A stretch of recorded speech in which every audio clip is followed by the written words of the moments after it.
I'm Kelly Kessner with Investors Watchdog University. With me is Pat Huddleston. He's the founder of Investors Watchdog. And today we're going through the red flags portion of the syllabus and speaking about investments that may be just a little bit too timely, things that are catching the headlines. And from what I've seen in my experience is that advisors need to establish credibility with the investor and seem like they know what's going on. And so they tend to speak from today's headlines and catch an investor's attention. Is that what we're speaking about? That's exactly right. Yeah, they want to be seen as a truth teller. They want to be seen as somebody who investors perceive as, hey man, this guy's got the up-to-date information.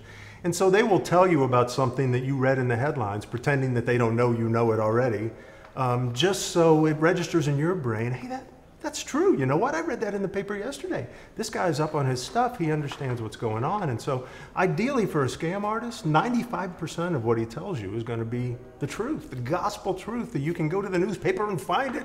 Truth. The thing is, the 5% that he doesn't tell you is the really important stuff. So an example would be headlines about oil prices could be, oh, I've got this new investment just because of what's going on in the oil industry right now. Yeah, exactly. And that kind of news could spark oil and gas frauds, or it could also spark clean energy frauds, right? You say, hey, I've got an alternative to oil. So they can spend that headline any different way. A great example of this happened right after the Gulf oil spill. Everybody remembers that, right? Well, the number of scams that cropped up in the wake of that was so bad that the SEC had to issue a press release. They actually said that investors had to watch out for people offering products and technology for remediating oil spills. They had to watch out for folks who claimed to have contracts with BP to help with the cleanup. They told people to be on the lookout for folks who claim to have contracts with the government, with folks like the Coast Guard and the EPA, because so many scams had cropped up claiming those things. I bet that could roll into, and then scams about medical treatments for illnesses that are going to, from ingesting any of that stuff that was in the Gulf. Yes, that's exactly right. And you mentioned medical treatments. I mean, we know how the population is aging. You're going to see an awful lot of healthcare frauds coming out. You know, cancer's still out there. AIDS is still out there. Anybody who can claim they've solved that puzzle is going to be able to go do quite well. And I know we talk about this in a future segment, but baby boomers and seniors especially tend to be targeted populations. Oh yeah, no, that's exactly right. I mean, we're going to have several segments right on focusing on the problems of baby boomers and elderly. But let me mention one thing that you've seen in the most recent headlines, things you need to watch out for right now.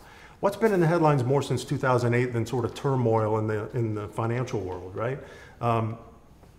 Currency prices up and down, whether the euro is even going to survive. Well, that's been in the headlines, and so scam artists have started to pitch foreign currency option scams. They've said, hey, listen, it doesn't matter if the euro is up or the euro is down, as long as we have a sense as to which way it's going, we can make a lot of money on it. And so we've seen a real explosion of those kinds of things, and it's come right out of the headlines. So people really have to be careful. So basically, the takeaway from this is be a little wary of investments that seem just too timely, just too spot on for what's going on in the headlines. That's exactly right. Yeah. Okay. Well, we'll get into more of that later, and I'm sure we'll discuss some of the ways to protect yourself against that. But for right now, that's all for this installment of Investors Watchdog University. Until then, class dismissed.